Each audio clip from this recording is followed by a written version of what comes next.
दोस्तों, आप सबका स्वागत है वेलकम टॉप यूट्यूब चैनल पे।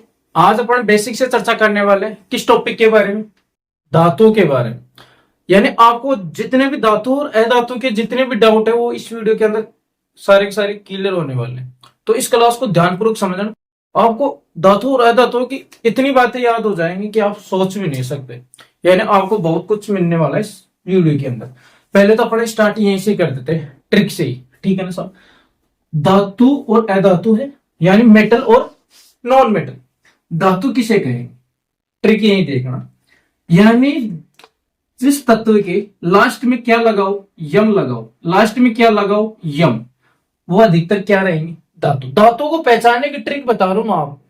यानी जिस तत्व के लास्ट में अगर यम लगा हो तो वो क्या कहलाएंगे, धातु। चलो इसको भी अगर फॉलो नहीं करते हो तो देखना साहब। एक और है, अगर किसी तत्व का आप इलेक्ट्रॉन विन्यास करोगे तो उसकी बाह्यतम कक्षा में अगर इलेक्ट्रॉन 1, 2, 3 हैं तो वो क्या कहलाएंगे, धातु। अगर किसी तत्व का अगर इलेक्ट्रॉन विन्यास करते हो, अगर उसकी बाह्यतम कक्षा में अगर इलेक्ट्रॉन 1 है, 2 है, अगर 3 है तो वो क्या कहलाएंगे, धातु। हाँ जी। अगर 4 है, क्या है, 4, ठीक है। अगर किसी तत्व की बाह्यतम कक्षा में इलेक्ट्रॉन की संख्या 4 है तो वो कहलाएंगे उपधातु या अर्धचालक धातु। दो बात कर ली अपन ने। हाँ जी। तीसरा पॉइंट है, अगर बाह्यतम कक्षा में अगर किसी तत्व के बाह्यतम कक्षा में इलेक्ट्रॉन की संख्या 5, 6, 7 अगर ये है तो वो कहलाएंगे अधातु। क्या कहलाएंगे, अधातु। आई बात समझ में। यानी मैंने यहाँ 4 पॉइंट लिखा है। क्या लिखा है, पहला ऐसे तत्व जिसके लास्ट में क्या लगाओ, यम, वो क्या कहलाएंगे, धातु। वो भी नहीं समझ में तो देखो, अगर किसी तत्व का आप इलेक्ट्रॉन विन्यास करते हो, अगर बाह्यतम कक्षा में इलेक्ट्रॉन की संख्या 1, 2, 3 है तो वो क्या कहलाएंगे, धातु। अगर बाह्यतम कक्षा में इलेक्ट्रॉन की संख्या 4 है तो वो कहलाएंगे उपधातु, ठीक। अगर किसी तत्व के आप इलेक्ट्रॉन विन्यास करते हो, अगर बाह्यतम कक्षा में इलेक्ट्रॉन की संख्या 5, 6, 7 तो वो क्या कहलाएंगे, अधातु। इतनी बात समझ में आई तो आगे चलते हैं। हाँ जी, और देखना, यानी आपको इतनी बातें याद होंगी धातुओं और अधातुओं की कि आप सोच भी नहीं सकते। हाँ जी, ये आपके सामने आवर्त सारणी है, इसको ध्यान से देखना। आवर्त सारणी में किधर तो तत्व है, ठीक है, यानी कितने तो तत्व है, 118 तो तत्व है, ठीक है। अब इन तत्वों में धातुएं कौन से ब्लॉक में है, कौन से ब्लॉक में अधातुएं और कौन से ब्लॉक में अर्धचालक यानी उपधातुएं हैं, वो सारी की सारी आपको यहां समझने में आएगी। हाँ जी, देखो ना साहब, आवर्त सारणी में तत्व तो कितने, 118, कितने, 118 तत्व है, ठीक है सर। ये है एस ब्लॉक, कौन सा ब्लॉक है, एस ब्लॉक। हाँ जी, ये है पी ब्लॉक, कौन सा है, पी ब्लॉक। ये कौन सा ब्लॉक है, ये होगा डी ब्लॉक, और ये नीचे वाला होगा एफ ब्लॉक। कौन सा ब्लॉक हो गया, एफ ब्लॉक।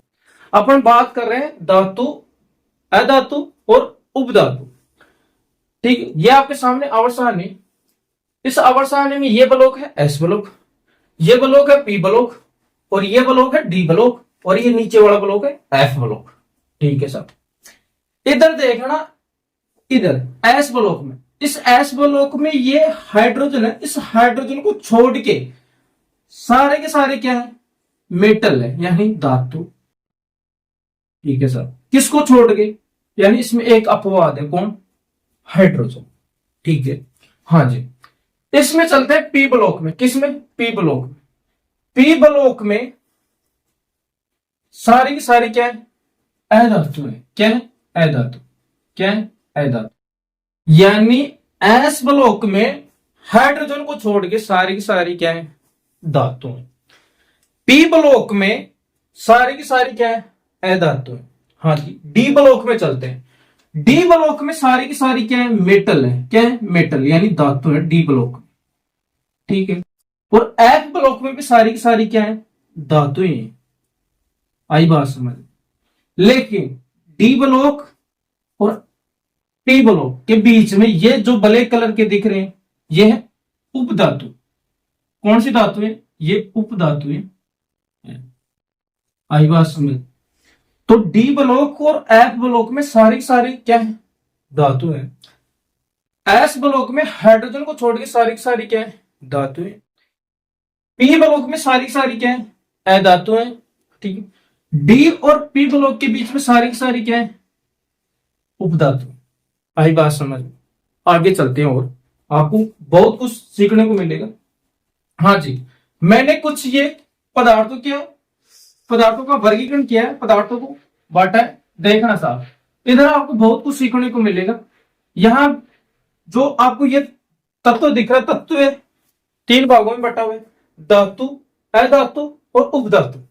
बस इन्हीं को समझना है, उसी को समझने यानी इन्हीं को समझने के लिए अपन ने इतना पूरा मैटर लिखा है। ठीक है। हाँ जी, मैटर पदार्थ, मैटर किसको बोलेंगे, पदार्थ को। ठीक है। पदार्थ का अपन वर्गीकरण कर रहे हैं, बंटवारा। पदार्थ को 2 भागों में बांटा, भौतिक और रासायनिक। भौतिक पदार्थ की भौतिक अवस्था कितनी होती है, प्रकृति के अंदर होती है 3, वैसे होती है 5। चौथी कौन सी है, प्लाज्मा। मैंने ऑलरेडी वीडियो डाल रखा है। ठीक है। देखो साहब, प्रकृति के अंदर 3 अवस्थाएं होती है, ठोस, द्रव्य, गैस। यानी इस भौतिक अवस्था यानी इस भौतिक वर्गीकरण को अपन 3 भागों में बांटा, ठोस में, द्रव्य, गैस में। चौथी और है, कौन सी है, प्लाज्मा। कोई पूछे पदार्थ की चौथी अवस्था कौन सी है, प्लाज्मा। और 5वीं पूछे तो वो क्या हो जाएगी, बोस आइंस्टीन कंडेंसर। ठीक है। ये पदार्थ की 5वीं अवस्था है। हाँ जी, अपन ने भौतिक रूप से तो बांट दिया। हाँ जी, रासायनिक वर्गीकरण देखो, इसमें ये छोड़ो आप, इसमें ऐसे समझो रासायनिक वर्गीकरण को अपन 3 भागों में बांटा। किसमें, एक तत्व है, एक है यौगिक और एक है मिश्रण। ठीक, 3 भागों में। कितने भागों में, 3 भागों में। यानी रासायनिक परिवर्तन को 3 भागों में बांटा आपने, तत्व, यौगिक और एक मिश्रण। ठीक है। तत्व किसे कहेंगे, पहले तो परिभाषा ये, यौगिक किसे कहेंगे और मिश्रण किसे कहेंगे। हाँ जी, मैंने मिश्रणों का ऑलरेडी वीडियो डाल रखा है, मिश्र धातुओं का, जाके देखना ट्रिक की सहायता से। ठीक है। हाँ जी, तत्व किसे कहेंगे, जैसे आवर्त में कितने तत्व है, 118 तत्व है। ठीक है। जैसे सोडियम, Na, और ये हो गए हाइड्रोजन, ये हो गए सोडियम। यानी ये जिनके प्रतीक चिन्ह है, जैसे हाइड्रोजन का H, सोडियम का Na, पोटेशियम का K। ठीक है।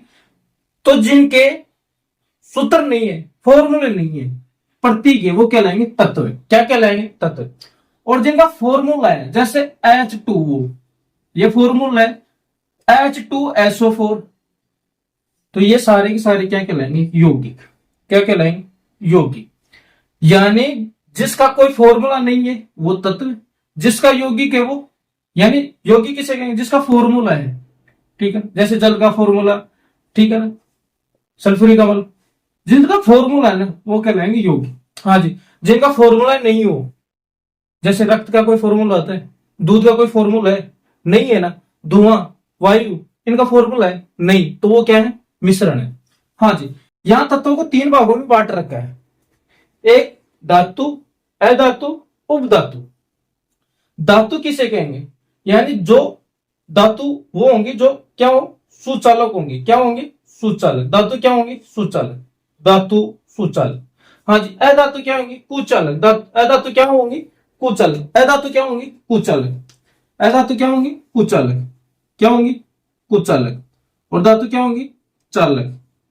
चालक या सुचालक। ठीक है, चालक या सुचालक। धातु क्या होंगी, सुचालक या चालक। और अधातु क्या होंगी, कुचालक। और ये उपधातु क्या होंगी, अर्धचालक। क्या होंगी, अर्धचालक। अर्ध का मतलब आधा, थोड़ा थोड़ा, यानी इसके अंदर, उपधातु के अंदर थोड़ा थोड़ा करंट जाएगा। ठीक, और इसके अंदर पूरी तरीके से इसके अंदर नहीं जाएगा, इसके अंदर थोड़ा थोड़ा।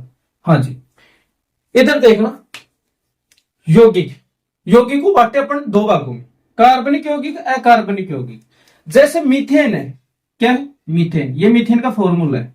ठीक है, मीथेन में कार्बन है, ये देखना सब कार्बन है ना, तो ये कार्बनिक यौगिक है। क्या है, कार्बनिक यौगिक है। क्या है, कार्बनिक यौगिक। यानी मीथेन के अंदर अगर कार्बन, जिसके अंदर कार्बन हो ना, सीधी सी बात है, जिसके अंदर कार्बन हो वो क्या कहलाएंगे, कार्बनिक यौगिक। क्या कहलाएंगे, कार्बनिक यौगिक। जैसे मीथेन, मीथेन के अंदर कार्बन है, तो ये क्या है, कार्बनिक यौगिक है। जिसके अंदर कार्बन हो वो अकार्बनिक यौगिक। हाँ जी, इधर चलते हैं मिश्रण को भी अपन दो भागों में बांटे। एक है सममांगी मिश्रण, एक है विषमांगी मिश्रण। सममांगी का मतलब समान रूप से घुल जाए, विषमांगी का मतलब अलग अलग। सम से याद रखना समान रूप से, विषम का मतलब अलग अलग, यानी जो समान रूप से घुल जाए वो हो जाएगा सममांगी मिश्रण। जैसे आपने कोई भी चीज देखी होगी, जैसे चलो देखते हैं नमकीन है, नमकीन के अंदर मूंगफली के गोले दाल के हैं, तो उसमें सब कुछ अलग अलग दिख रहा है ना, तो वो है विषमांगी। और जिसके अंदर सब कुछ घुल गया है, जैसे मिक्सी के अंदर अपन जूस निकालते हैं सब कुछ घुल गया, तो वो हो जाएगा सममांगी, यानी समान रूप से वो घुल गया। ठीक है, सममांगी जिसमें सब कुछ दिख रहा है वैसे विषमांगी। आई बात समझ, आगे चलते हैं अपन। ठीक है, हाँ जी, आज धातु की बहुत सारी बातें आपको याद होने वाली। हाँ जी, देखना साहब, अब स्टार्ट करते हैं अपन धातु अधातु में अंतर अच्छी तरीके से। आपको बहुत अच्छी चीजें, ऐसी कौन सी धातु है जो हथेली पर पिघलने यानी गलने लग जाती, पिघलने लग जाती, वो सारी सारी अपन पढ़ने वाले हैं। यानी अब पहले अपन बात करेंगे धातु के बारे में, धातु के भौतिक गुण। हाँ जी, धातु में सीधी सी बात है चमक होती, ध्वनि देते, विद्युत के सुचालक होती है, इतना ही पढ़ा होगा। आघात वर्धनी होती है, तन्यता होती है, इतनी पढ़ी होगी आपने। आज आपको बहुत कुछ सीखने को मिलेगा। देखना साहब, पहले धात्विक चमक, यानी धातु के अंदर क्या होती है, चमक होती है, यानी चमकदार होती है। ठीक है, धातु के अंदर क्या होती है, चमक होती है, यानी धातु क्या होती है, चमकदार होती है। हाँ जी, जैसे सोना, चांदी, ठीक है, कॉपर, ठीक है, ये सारी की सारी क्या है, धातु है, और इनके अंदर क्या होती है, चमक होती है। हाँ जी, ये धातु ही क्या होती है, कठोर होती है, ठोस होती है। ठीक है, बस इनका उल्टा ही करना आपको। जैसे ये ठोस है तो अधातु क्या हो जाएगी, या तो गैसीय अवस्था में, या मुलायम, वो क्या हो जाएगी, अधातु। ठीक है, हाँ जी, कठोरता। देखो एक चीज और देखना, यहां एक लिखा है पारा और एक लिखा सोडियम। ठीक है, इनको छोड़ के, पारा और सोडियम को छोड़ के, हाँ जी, पारा, मैंने क्या बोला कि धातुएं क्या होती है, कठोर होती है, यानी इनके अंदर कठोरता होती है, ठोस होती है। हाँ जी, एक है पारा, पारा को बोलते हैं अपन मरकरी, क्या बोलते हैं, मरकरी। ठीक है, इसी को, इसका प्रतीक Hg, ट्यूबलाइट के अंदर क्या भरी जाती, मरकरी भरी जाती। हाँ जी, ये धातु है, क्या है, धातु है, क्या है, धातु। लेकिन धातु कठोर होती है, ठोस अवस्था में रहती, लेकिन ये क्या है, द्रव अवस्था में। ठीक है, कैसे याद करोगे, कैसे याद करोगे आप, देखना सब। हाँ जी, धातु में कितने शब्द है, दो, कितने शब्द है, दो, तो पारा में भी कितने शब्द, दो। ठीक है, कैसे याद करोगे, धातु में कितने शब्द, दो, पारा में कितने शब्द, दो। तो पारा भी एक धातु ही है, लेकिन क्या है, वो द्रवावस्था में। प्रश्न आता है कमरे के तापमान पर गलने वाली धातु कौन सी है, द्रवावस्था में, पारा, क्या हो जाएगी, पारा।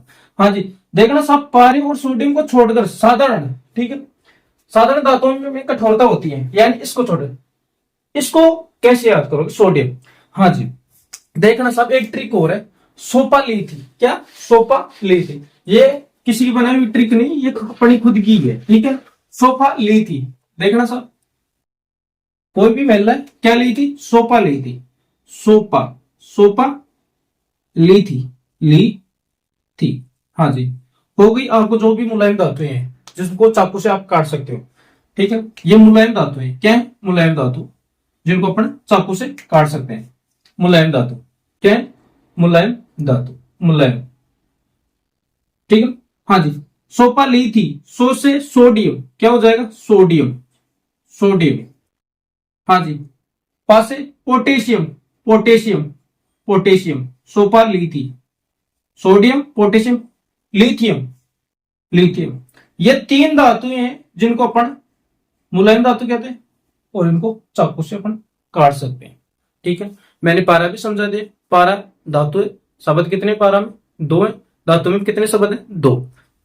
ठीक है, धातु है लेकिन वो द्रव अवस्था में है। ठीक है, हाँ जी, मुलायम धातु जिनको अपन चाकू से काट सकते हैं, सोपा ली थी, सो से सोडियम, पा से पोटेशियम, लिथी से लिथियम, यानी सोपा ली थी। ठीक है, सोपा जानते हो आप, बताना सोपा जानते हो कि नहीं जानते हो। हाँ जी, आगे चलते हैं और अच्छी तरीके से एक एक की बातें करेंगे आज सारे के सारे। हाँ जी, आघात वर्तनीय, यानी धातु के कैसी होती है? आघात वर्धनीय, या आप आघात वर्धनीयता भी बोल सकते हो। हाँ जी, आघात का मतलब क्या होता है? चोट। आघात का मतलब चोट, और वर्धनीय का मतलब फैलना। यानी दांतों को अगर चोट मारोगे तो वो क्या करेंगे? फैलेंगे। ठीक है। आघात वर्धनीय का अर्थ क्या होता है? आघात का मतलब चोट, वर्धनीय का मतलब फैलना, यानी चादर के रूप में बनेगी दांतें। हाँ जी, दांतें आघात वर्धनीय होते हैं, यानी चोट मारने पर फैलती है। दांतों को पीट कर चादर, ठीक है, यानी चादर के रूप में बन जाती है। ठीक है।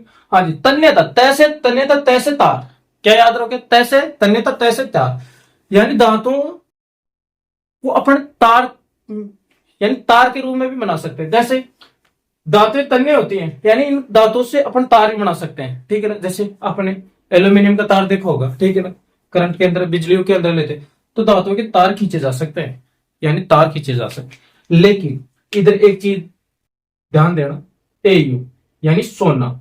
क्या? सोना। अगर 1 ग्राम सोना हो ना, 1 ग्राम सोना, उसमें है ना 2 किलोमीटर लंबा तार बन सकता है। प्रश्न पूछा हुआ है 10वीं के अंदर कि 1 ग्राम सोने में कितना लंबा तार खींचा जा सकता है? 2 किलोमीटर। कितना? 2 किलोमीटर। सर्वाधिक तन्यता होती है ना, तो सिर्फ किस में होती है? सोने में ही होती है। सर्वाधिक तन्यता किस में होती है? सोने में। हाँ जी, चालकता। चालकता किसे बोलेंगे? करंट को, तार को चालकता। हाँ जी, यानी ये विद्युत के क्या होते हैं? धातु सुचालक होती है, यानी विद्युत की क्या होती है? सुचालक होती है। यानी धातु क्या होती है? विद्युत की सुचालक होती है। विद्युत और ऊष्मा की सुचालक होती है। देखना सब, यानी धातु होंगी, उनके अंदर क्या जा सकता है? करंट जा सकता है। एक चीज और देखना यहीं पे, अगर जिस तत्व के ऊपर अगर धन आयन है, ठीक है, तो उस क्या कहलाएंगे? धातु। शाबाश, क्या कहलाएंगे? धातु। यानी जिस तत्व के अगर धनायन है तो वो कहलाएंगे धातु।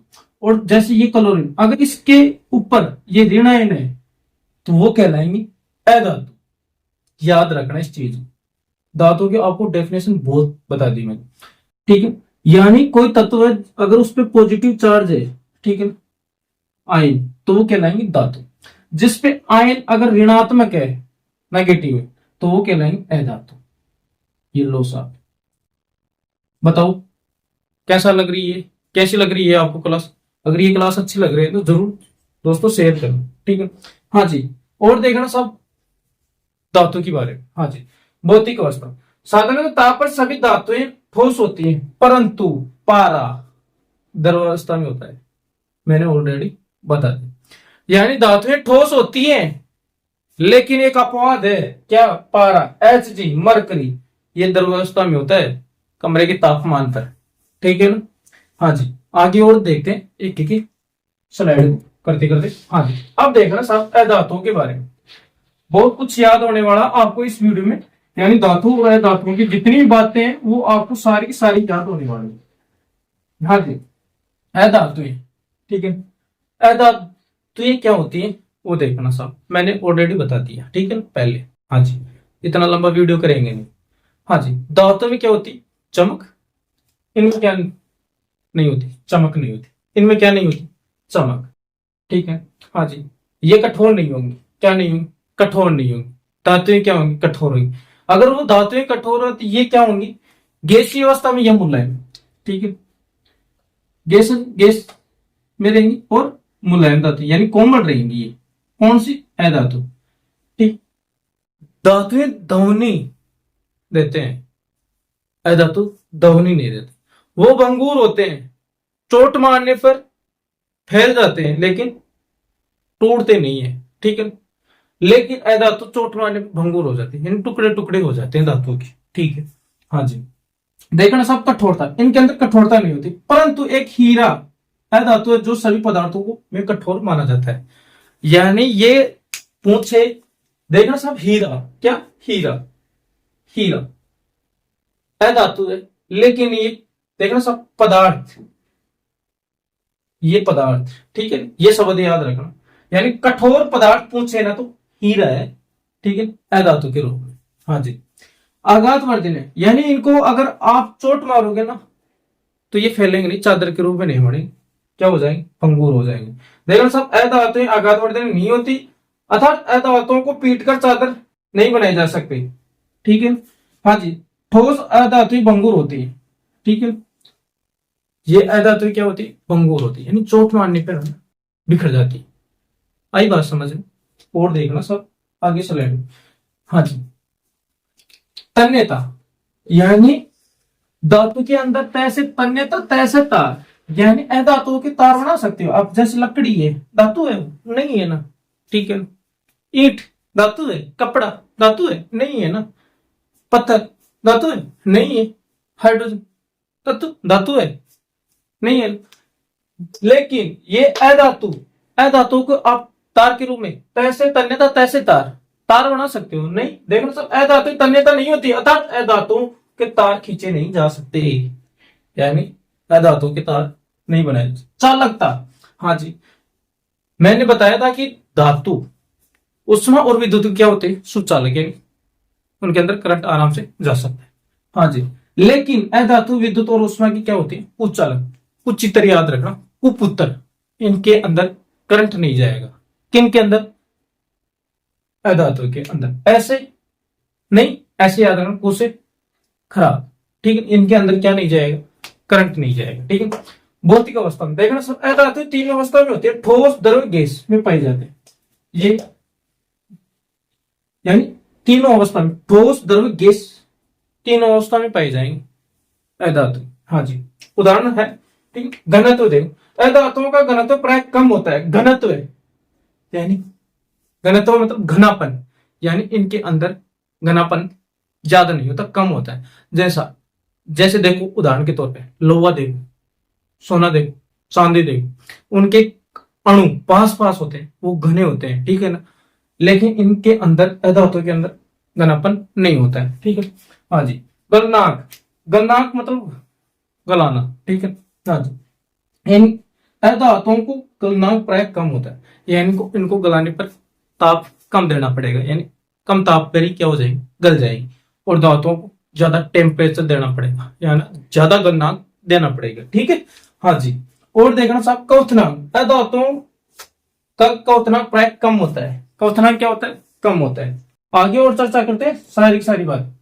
हाँ जी, धातु तथा अधातु के गुणों के अंतर। अब देखना, यहाँ आपको बहुत कुछ सीखने को मिलेगा। देखना सब अधातु तीनों अवस्था में पाए जाते हैं, ठोस, द्रव, गैस के अंदर, ठीक है। अधातु सिर्फ ठोस के अंदर ही पाए जाएंगे, और उनमें एक अपवाद आता, पारा, ठीक है। हाँ जी, पारे को छोड़कर सभी धातुएं साधारण ताप पर ठोस होती है, ठीक है। पारा एक अपवाद था, और सारी की सारी क्या पाई जाएंगी, ठोस पाई जाएंगी, पारा को छोड़ के। हाँ जी, साधारण ताप पर द्रव होती है, ठीक है, पारा द्रवस्था में होता है। हाँ जी, धातु की चमक होती है, धातु के अंदर चमक होती है, ऑलरेडी बता रखा है। हाँ जी, इसमें देखो, इसमें चमक नहीं होती, परंतु ग्रेफाइट है, पेंसिल, उसमें कुछ चमक होती है। हाँ जी, मैंने ये ऑलरेडी बता रखा था कि अधातुएं विद्युत की क्या होती है, विद्युत और उष्मा की क्या होती है, कुचालक होती है, बता रखा था। यानी अधातुएं क्या होती है, विद्युत की क्या होती है, विद्युत, ठीक है, कि विद्युत की, विद्युत व उष्मा की क्या होती है, कुचालक होती है ना, कुचालक। लेकिन ये देखना ग्रेफाइट, उष्मा, यानी विद्युत व उष्मा की क्या होती है, कुचालक। लेकिन अपवाद के तौर पे देखना ग्रेफाइट, क्या देखना, ग्रेफाइट, ये रहा साहब ग्रेफाइट। इस ग्रेफाइट के अंदर क्या होंगी, यानी ये सुचालक है ग्रेफाइट साहब, क्या है, सुचालक, यानी इस ग्रेफाइट के अंदर करंट आएगा, ध्यान रखना। और इनके अंदर चमक भी होती है, किसके अंदर, इस ग्रेफाइट के अंदर चमक होती है, ठीक है। बोलते हैं ना कि अधातु के अंदर चमक नहीं होती है ना, चमक अपवाद के तौर पे क्या याद रखोगे, ग्रेफाइट। आयोडीन है कि नहीं है अधातु, इसके आयोडीन के अंदर चमक होती है कि नहीं होती, कमेंट करके बताना आप, ठीक है। हाँ जी, ऑलरेडी है ना, आयोडीन के अंदर भी क्या पाई जाती है, चमक पाई जाती है। यानी ग्रेफाइट विद्युत का क्या है क्या, अधातु, अधातु क्या नहीं होंगी, यानी विद्युत की सुचालक नहीं होंगी। लेकिन ग्रेफाइट क्या है, विद्युत का सुचालक है, और ग्रेफाइट क्या है, एक अधातु है, ठीक है। और इन धातु के अंदर क्या नहीं होती, चमक नहीं होती, लेकिन आयोडीन के अंदर क्या है, चमक। और इस ग्रेफाइट के अंदर भी क्या है, चमक। और ये विद्युत का क्या है, सुचालक। आई बात समझ में। और देखना सब बहुत कुछ सीखने को मिलेगा आप, ठीक है, ध्यान से देखना बस। हाँ जी, और देखना सब धातुएं प्राय क्या होती है, ठोस। इधर धातुओं का टॉपिक है, इधर अधातुओं का है, ठीक है ना, याद रखना। सारे के सारे आप इनको अपने नोट्स के अंदर लिखना। हाँ जी, धातु इधर क्या है, धातु इधर क्या है, अधातु। धातु ये कठोर होती है, ठोस होती है, ये तीनों अवस्था में होती है, ठीक है। परंतु देखा हीरा, हीरा अधातु है जो सभी पदार्थों में कठोरता बना देता, मैंने ऑलरेडी बता दिया था, ठीक है। ये सोपाली थी, सोडियम पोटेशियम लिथियम मुलायम धातु। हाँ जी, काटा जा सकते हैं। इनका गलनांक क्या होता है, ज्यादा, इनका गलनांक कम, यानी इनको अधिक ताप पर गलाया जाएगा, इनको कम पे, ठीक है।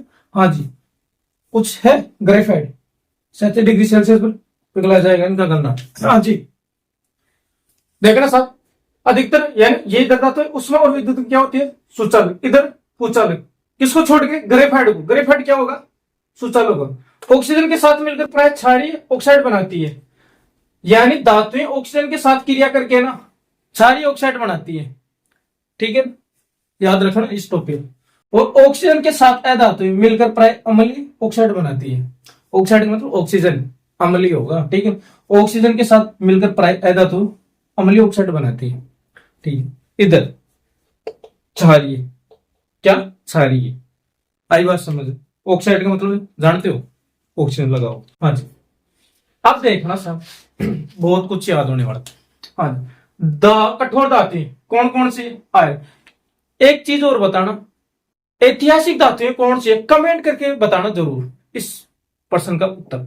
ऐतिहासिक धातुएं कौन कौन सी है, कठोर धातुएं कौन कौन सी। आयरन, ये आचरण नहीं है, आयरन है, ये है आयरन। क्या है, आयरन। क्या है, आयरन। आयरन, कॉपर, एल्यूमिनियम, ठीक है। हाँ जी, ये कठोर धातु। नरम धातु सोडियम पोटेशियम और एक लिथियम। सबसे अधिक आघात वर्धनीय धातु, यानी आघात वर्धन मतलब, आघात मतलब चोट, वर्धन मतलब फैलना। सोना, चांदी, ठीक है, मैंने बताया था, ठीक है। आज उष्मा की सुचालक धातु चांदी, तांबा, ठीक है, सबसे ज्यादा। सबसे अधिक तन्यता सोना के अंदर। उष्मा की कुचालक धातु लैंड, मरकरी। लैंड मतलब शीशा, पीबी, ठीक है, लैंड, शीशा, पीबी, प्रतीक चिन्ह, ठीक है। और देखते हैं सर। हाँ जी, इधर उत्कृष्ट गैसों के नाम, ठीक है, हीलियम, नियोन, आर्गन, जिनोन, ये जिनोन है, ठीक है। 6 2 के आप नाम बताना। द्रवावस्था में पाए जाने वाली धातु, मरकरी। ऐसी धातु जिन्हें हथेली पर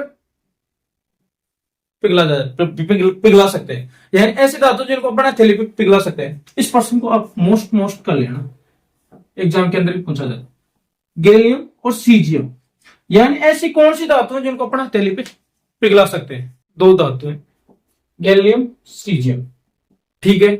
इस प्रश्न को आप याद रखना, ऐसी कौन सी धातुएं हैं जिनको अपना हथेली पे पिघला सकते, गैलियम, सीजियम।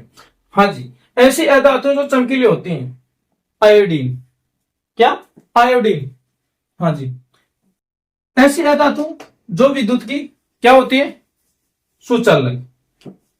अधातु, ग्रेफाइट, बता रखा था ऑलरेडी। क्षारीय धातुएं, लिथियम, सोडियम, पोटेशियम, क्षारीय धातु। और यही क्या है, मुलायम धातु, ठीक है। क्षारीय धातु सोपाली थी, ठीक है, और यही क्या है, क्षारीय धातु। ये मुलायम धातु थी, और यही क्या है, क्षारीय धातु। हाँ जी, देखना शुद्ध सोने को अपन 24 कैरेट में, यानी शुद्ध सोना 24 कैरेट में होता है, ठीक है। हाँ जी, और आभूषण देखना साहब, सोने को अपन 24 कैरेट में नापते हैं, ठीक है। हाँ जी, यानी शुद्ध सोने को 24 कैरेट कहते हैं। ये काफी नरम होता है, ठीक है ना साहब, लेकिन आभूषण बनाने के लिए ना शुद्ध सोना यानी 24 कैरेट का अपन यूज में नहीं लेते, 22 कैरेट का ही लेते। हाँ जी, क्यों लेते हैं 22 कैरेट, देखना साहब, इस सोने को मजबूत बनाने के लिए अपन इसमें है ना कुछ धातु ही मिलाते हैं, ठीक है। तांबा, क्या मिलाते हैं, तांबा और चांदी। क्या मिलाते हैं, तांबा और चांदी। अपन 24 कैरेट के आभूषण नहीं बनाते, यानी शुद्ध सोना तो होगा 24 कैरेट का, लेकिन अपन आभूषण बनाएंगे तो 22 कैरेट का बनाएंगे। किसका, 22 कैरेट का आभूषण, ठीक है। हाँ जी, लेकिन इसको मजबूती प्रदान करने के लिए अपन तांबा और चांदी मिलाएंगे। क्या मिलाएंगे? तांबा और चांदी, इसको मजबूती प्रदान करने। किसको? सोना। तो कोई पूछे सोना के अंदर आभूषण में बनाते समय कौन सी धातु मिलाई जाती है? तांबा और चांदी, ठीक है। और आभूषण कितने कैरेट का? 22 कैरेट का, न कि 24 कैरेट का। शुद्ध सोना होता है 24 कैरेट का, ठीक है दोस्तों। आगे और चलते हैं। हाँ जी, और देखना, प्राकृतिक रूप से दुनिया की सबसे भारी धातु ओस्मियम, ओएस। कोई पूछे सबसे भारी धातु ओस्मियम और सबसे हल्की लिथियम। कौन सी धातु? लिथियम।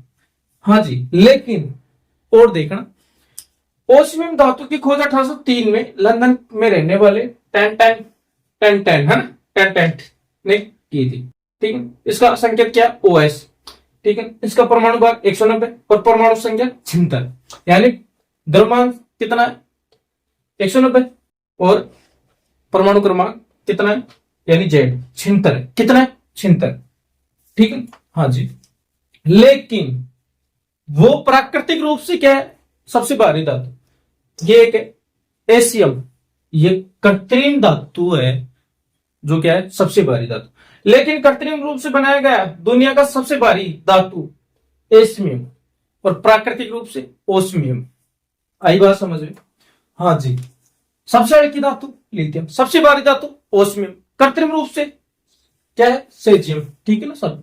हाँ जी, और देखना साहब, इस पदार्थ से बनी बैटरी है। किसकी? लिथियम की। लिथियम आयन बैटरी सुना होगा आपने, यानी जो इलेक्ट्रिक व्हीकल आते हैं उनके अंदर कौन सी बैटरी है? लिथियम आयन की बैटरी, ठीक है। और इसको देख, इसको LiB भी कहते हैं, ठीक है।